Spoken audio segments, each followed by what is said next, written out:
Hello students, welcome to GRD classes. In today's lecture, we will discuss the topic parallelogram law. तो parallelogram law के बारे में हम आज डिस्कस करेंगे। तो कहता है पैरेललोग्राम लॉ में सबसे पहले हमें ये पता होना चाहिए कि पैरेललोग्राम में कितने वेक्टर्स का हमें यूज है। तो बेटा यहाँ पर दो वेक्टर्स हैं और सबसे पहली बात, दोनों वेक्टर जो है एक साथ जॉइंड है विद देयर टेल। तो टेल से वो अगर एक साथ जॉइंट हैं तो यहाँ पर दो वेक्टर्स कहे जाएंगे। इसको मैंने अगर ए वेक्टर मान लिया और इसको बी वेक्टर मान लिया तो इनका जो रिजल्टेंट होगा वो इन दोनों के जो जिन पॉइंट से ये कनेक्टेड है वहां से इनका रिजल्टेंट निकलेगा। तो ये जो रिप्रेजेंट करेगा, दिस रिप्रेजेंट द रिजल्टेंट। तो ये हमारे पास रिजल्टेंट हो गया आर। बहुत अच्छी बात है। तो कहता है कि अगर ए वेक्टर बी वेक्टर के बीच में एंगल थीटा बन रहा है तो दोनों वेक्टर जो है किसी एंगल थीटा पर एक दूसरे के साथ है। तो अब मुझे पैरेललोग्राम बनाना है तो मैंने इसको इस तरीके से ज्वाइन कर दिया। तो ये रिप्रेजेंट कर रहा है एक पैरेललोग्राम। ठीक है, फिर डेफिनेशन देखते हैं। कहता है according to the parallelogram law of vector addition, कहता है if two vectors act along two adjacent sides of a parallelogram, ये दो वेक्टर्स हैं जो एडजेसेंट साइड्स बता रहे हैं किसी पैरेललोग्राम की। अगर ये ए वेक्टर है, ये बी वेक्टर है, having magnitude equal to the length of the sides, इनका जो मैग्नीट्यूड है, इनकी जो वैल्यू है वो लेंथ ऑफ साइड की बराबर है। Both pointed away from the common vertex, तो इनकी ये कॉमन वर्टेक्स मानी जाएगी। Then the resultant is represented, अब ये जो बीच में रिजल्टेंट बन रहा है, यहाँ से जो रिजल्टेंट बनेगा वो क्या रिप्रेजेंट कर रहा है, by the diagonal of the parallelogram. तो ये हमें क्या रिप्रेजेंट करेगा बेटा, डायगोनल बताएगा। तो इस तरीके से मैं इसको ज्वाइन कर देता हूं। तो यहाँ पर ये जो है ए वेक्टर बी वेक्टर किसी एंगल थीटा पर है। आई होप की डेफिनेशन क्लियर होती है। अब इसके बाद मैं इसका आपको प्रूफ सिखाता हूं कि किस तरीके से हम पैरेललोग्राम का प्रूफ करते हैं, कैसे हम रिजल्टेंट वेक्टर को निकालेंगे। तो देखिए, तो अब है प्रूफ ऑफ पैरेललोग्राम लॉ।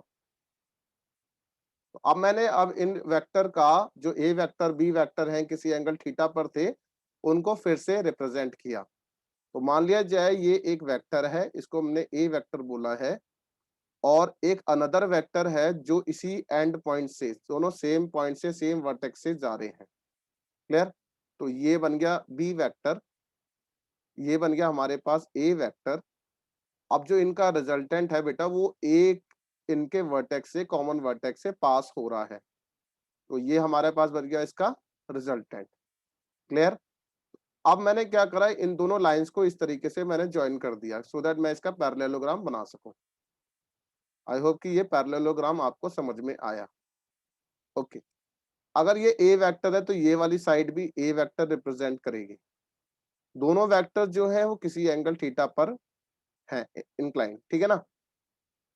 अब ये रिप्रेजेंट कर रहा है आर वेक्टर। अब मुझे थोड़ी सी कंस्ट्रक्शन करनी पड़ेगी। अब जो कंस्ट्रक्शन है वो देखिए, मैंने क्या किया, ए वेक्टर को आगे की तरफ एक्सटेंड किया। क्लियर?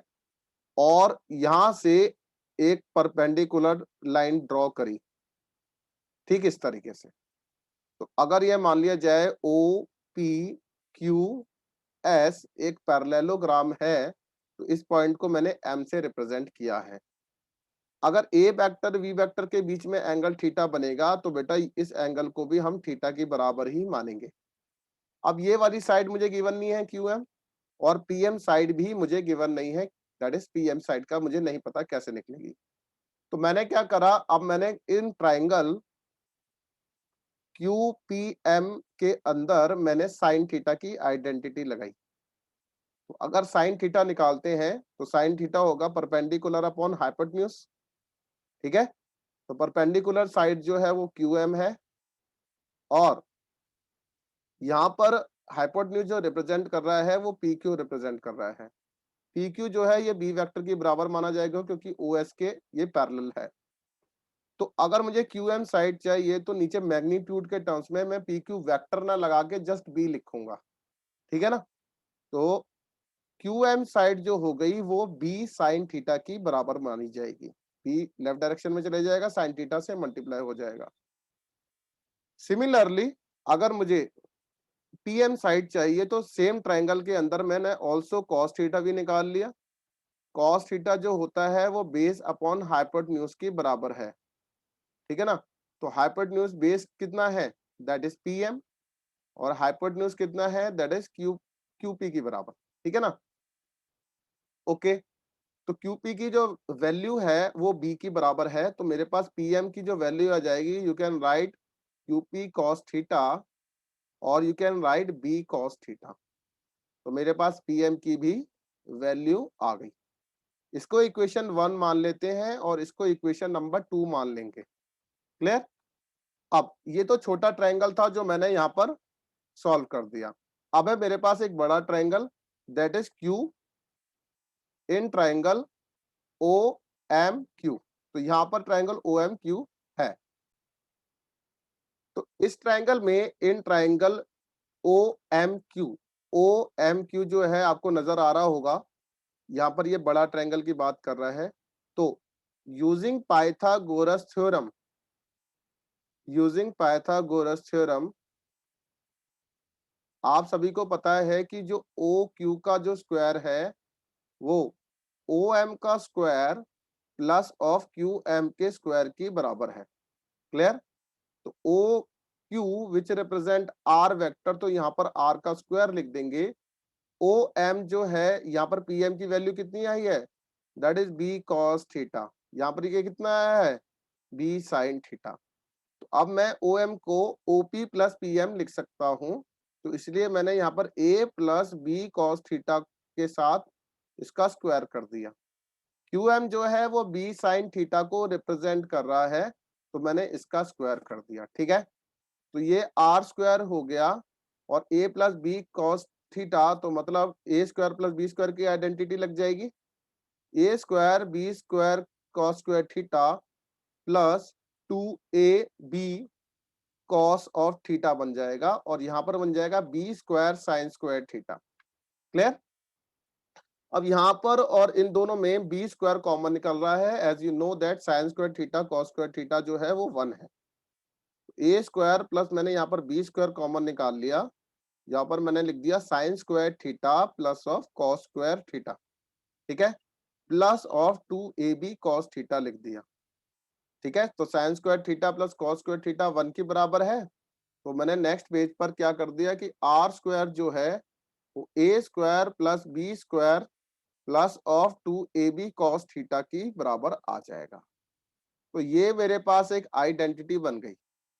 एक और, इसको अगर मैं आर को यहाँ से स्क्वायर को हटाऊंगा तो यहाँ पर A square plus B square plus of 2ab cos theta आ जाएगा। क्लियर। अब इसके बाद, अब ये तो मेरे पास बन गया रिजल्टेंट, ठीक है, इससे हमारे पास मैग्नीट्यूड आ जाएगा। अब ये कहते हैं ये डायरेक्शन ऑफ रिजल्टेंट है ना, ये बीटा है।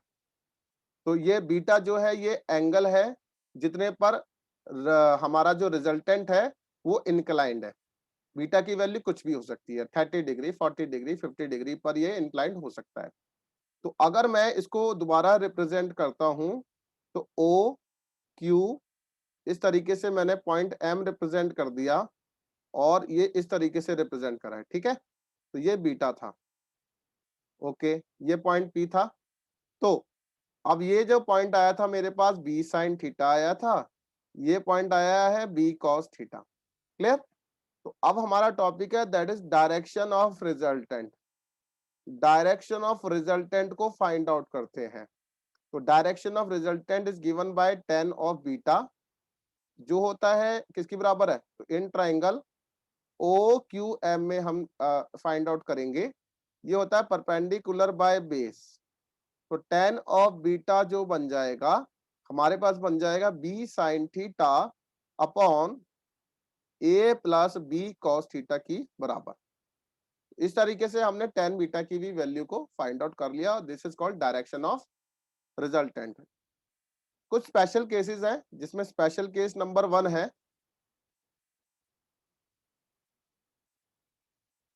तो फर्स्ट केस के कह रहा है अगर थीटा की वैल्यू 0 हो जाए, लेट अस सपोज थीटा की वैल्यू 0 हो गई, तो आप सभी बच्चों को पता है cos 0 क्या होता है 1। तो बेटा रिजल्टेंट क्या हो जाएगा under the root of a square plus B square plus 2ab, ठीक है। और you can write a plus B का होल स्क्वायर, क्लियर। तो इस तरीके से r की जो वैल्यू आ जाएगी a प्लस बी आ जाएगी। ओके बेटा, अब नेक्स्ट है इफ थीटा की वैल्यू 90 डिग्री हो जाए। 90 डिग्री का मतलब है कि ये एक वेक्टर है a, ये वेक्टर है b और इनके बीच में जो एंगल है वो 90 डिग्री है, इस तरीके से बता रहा है। तो रिजल्टेंट यहाँ कहीं होगा बीच में।